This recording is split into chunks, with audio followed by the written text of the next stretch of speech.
देवी, हमें अपनी दिव्य दृष्टि का प्रयोग करके देखना चाहिए कि ये दोनों कहीं कैलाश तो नहीं पहुंच गए।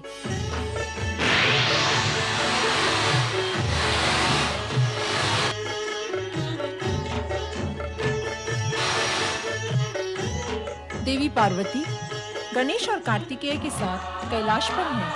हमें तुरंत वहां पहुंचकर उनसे सहायता लेनी चाहिए। तुम सत्य कह रही हो, हमें ऐसा ही करना चाहिए।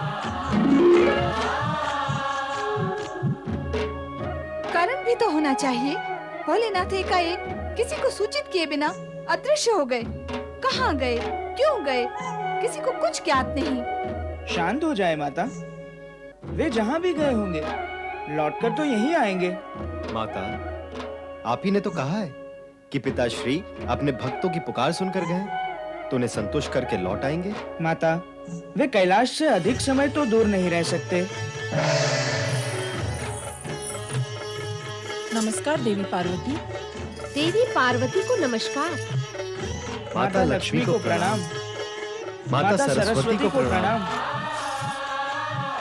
देवी पार्वती, हम यहाँ आपसे सहायता लेने आई हैं। भगवान शिव की आज्ञा के अनुसार हम दोनों ने अपने स्वामियों को संपूर्ण सृष्टि में ढूंढा, परंतु वे हमें कहीं दिखाई नहीं दिए। कृपा कर आप उनके विषय में हमें बताएं। आप दोनों देख रही हैं ना कि भगवान भोलेनाथ यहाँ नहीं है। हाँ, ब्रह्मा, विष्णु और उनके अनुयायियों के कारण ही वे यहाँ से अदृश्य हुए हैं। यदि कुछ ही समय में मेरे स्वामी कैलाश पर प्रकट नहीं हुए तो मेरा कोप ब्रह्मा विष्णु पर बरसेगा और फिर परिणाम क्या होगा, इसकी कल्पना तुम स्वयं कर सकती हो।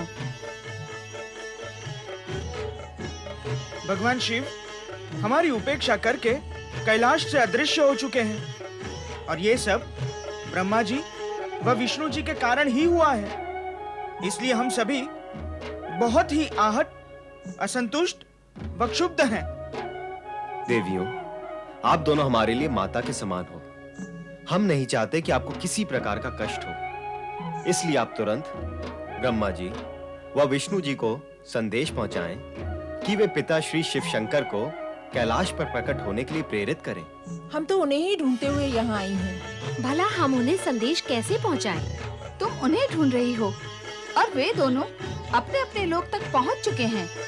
उन्हें अब अन्यत्र कहीं ढूंढने की आवश्यकता नहीं है। नमस्कार। नारायण। प्रणाम श्री हरि। श्री हरि, क्या मुझसे कोई भूल हो गई है? वैकुंठ में मेरे प्रवेश करते ही आपके सुंदर होठों पर सुंदर मुस्कुराहट भी प्रवेश किया करती है, किंतु आज ऐसा नहीं हुआ। कारण? नारद, तुम तो जानते ही हो कि हमने अपनी भूल का प्रायश्चित करके, तब आराधना करके भगवान शिव से वरदान तो प्राप्त कर ही लिया है, परंतु समस्या अब भी हल नहीं हुई। नारायण नारायण। मैं तो केवल इतना जानता हूँ श्री हरि कि आपके भंडार में फल अधिक है और समस्याएं कम। तो फिर आप पूरी बात सुना करो नारद। कहें प्रभु, अब भगवान भोलेनाथ के अचानक कैलाश से अंतर्धान होने से माता पार्वती हम सभी से रुष्ट है। श्री गणेश और कार्तिकेय भी रुष्ट हैं। अब उनके रोष को कैसे शांत किया जाए, हम यही विचार कर रहे हैं। स्वामी, प्रभु, आप तुरंत कैलाश पहुंच जाएं, अविलंब, अन्यथा देवी पार्वती का क्रोध रौद्र रूप धारण करेगा और अनर्थ हो जाएगा।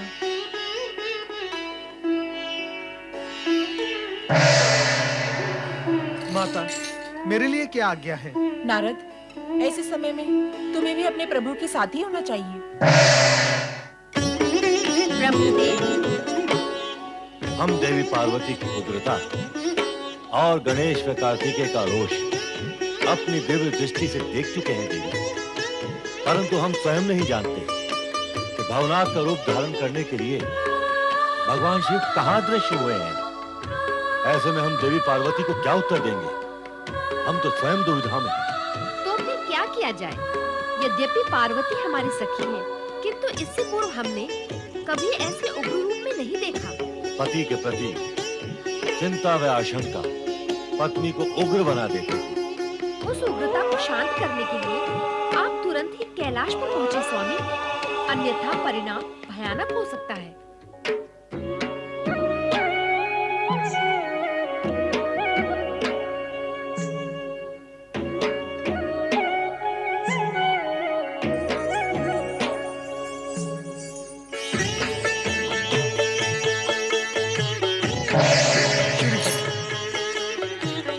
मैं आपकी दुविधा समझ रहा हूँ श्रीहरि।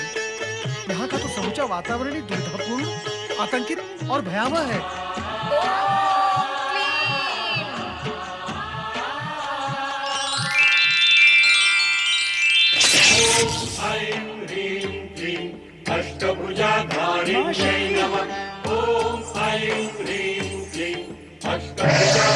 स्वामी शिव शंकर को अदृश्य करने वाले ब्रह्मा विष्णु, शीघ्र प्रकट हो जाओ, तत्काल प्रकट हो जाओ, अन्यथा जगत में प्रलय मचा दूंगी। आप शांत हो जाइए। माता धैर्य धारण करें आप। सिंधुवाहिनी शक्ति माता की जय। शांत हो जाइए माता, आप शांत हो जाइए।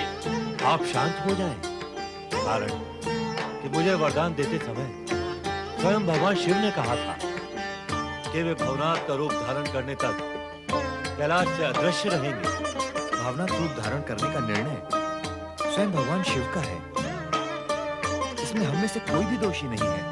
ब्रह्मदेव, स्वामी को भवनाथ बन जाने के लिए वरदान भी तो आप ही ने मांगा था, इसीलिए उनके अदृश्य हो जाने का दोष भी आपका ही है। अब आपको ही पता लगाना होगा कि वे अदृश्य रूप में कहाँ विराज रहे हैं।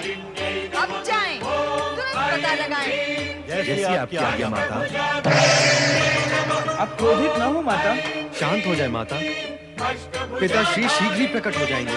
हाँ माता, आप शांत हो जाएं। हम बालकों पर कृपा करें। जगदम्बे, आप अपने मूल रूप में लौट आए माता।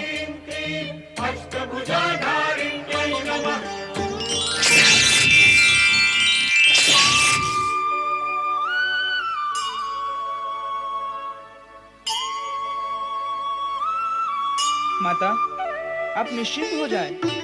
मैं और भ्राता कार्तिकेय अपनी दिव्य शक्ति का प्रयोग कर शीघ्र ही पिता महादेव को ढूंढ निकालेंगे। हाँ माता, हम उन्हें शीघ्र ही कैलाश ले आएंगे। प्रणाम माता।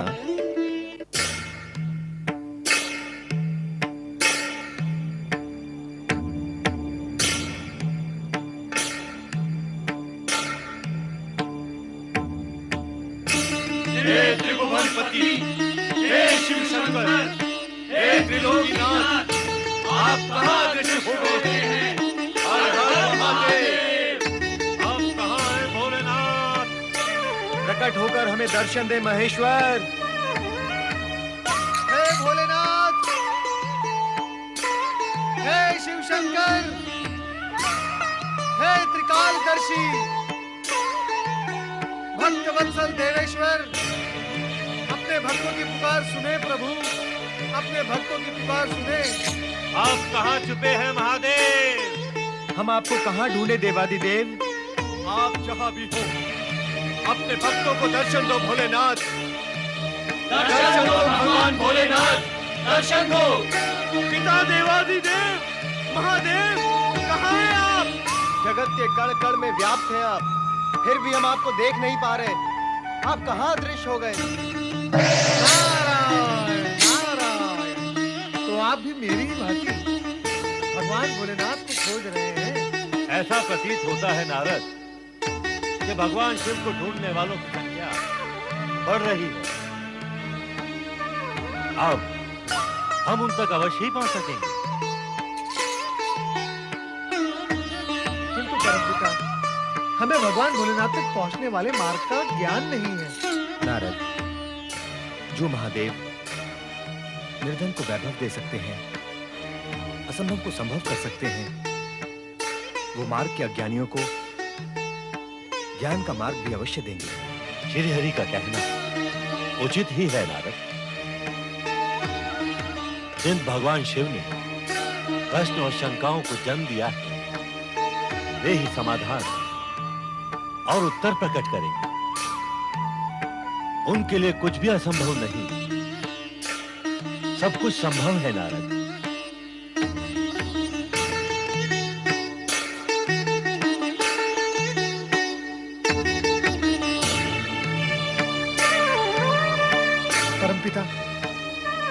परमपिता, लगता है हम रेवताचल गिरि पर्वत के अंचल में आ गए हैं। हाँ देवर्षि, ऐसा आभास होता है कि पिता देवाधिदेव महादेव आसपास ही कहीं विराजमान है। अब हमें रेवताचल पर उतरकर महादेव को ढूंढना चाहिए। हर हर महादेव, हर हर महादेव, हर हर महादेव, हर हर महादेव। अरे, ये तो हम रेवताचल की तलहटी तक आ पहुंचे। लगता है हम अपने लक्ष्य तक आ पहुंचे हैं।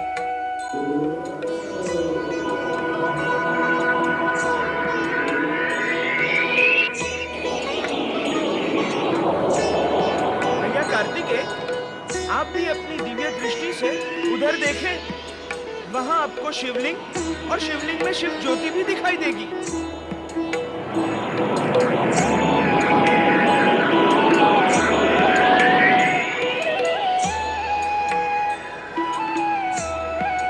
सत्य कहते हो भैया गणेश, यही वो पवित्र चमत्कारी स्थान है।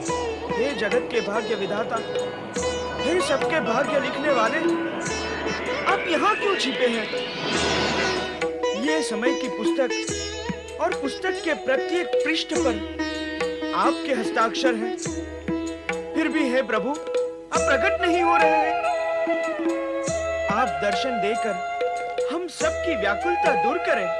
अब हम सबको मिलकर भगवान शिव शंकर को पुकारना होगा। दर्शन दो शिव शंकर, दर्शन दो भोलेनाथ, दर्शन दो।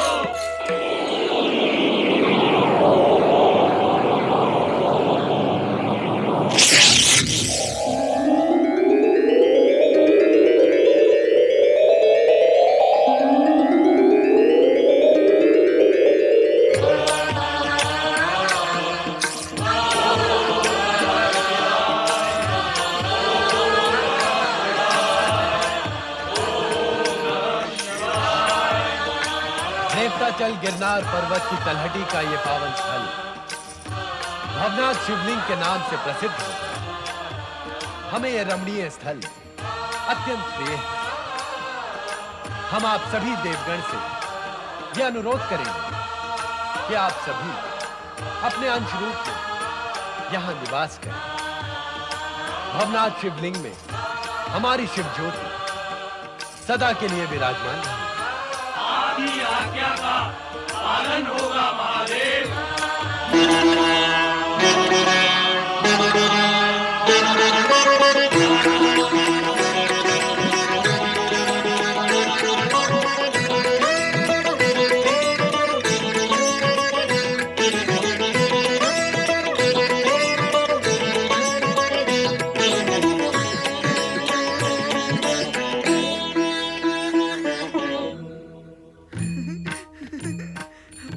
अब आप कैलाश पधारने की कृपा करें पिताश्री। वहां माता पार्वती आपके दर्शन के लिए व्यग्र हो रही हैं। अब आप भी कैलाश चलकर देवी पार्वती की व्यग्रता को शांत करें। आपकी इच्छा पूर्ण होगी। परमेश्वर भवनाथ शिव की जय हो। ओम नमः शिवाय, ओम नमः शिवाय, ओम नमः शिवाय, ओम नमः शिवाय, ओम नमः शिवाय, ओम नमः शिवाय, ओम नमः शिवाय, ओम नमः शिवाय, ओम नमः शिवाय, ओम नमः शिवाय, ओम नमः शिवाय, ओम नमः शिवाय। भगवान भोलेनाथ की जय, माता पार्वती की जय, शिव पार्वती की जय। देवी, अब अपना रोष शांत करो। भवनाथ शिवलिंग की उत्पत्ति से भविष्य में असंख्य भक्तजन धर्म भाव और शिव साधना में लगेंगे तथा अपना कल्याण करेंगे। गिरनार पर्वत पृथ्वी तल का अत्यंत पवित्र स्थल माना जाएगा।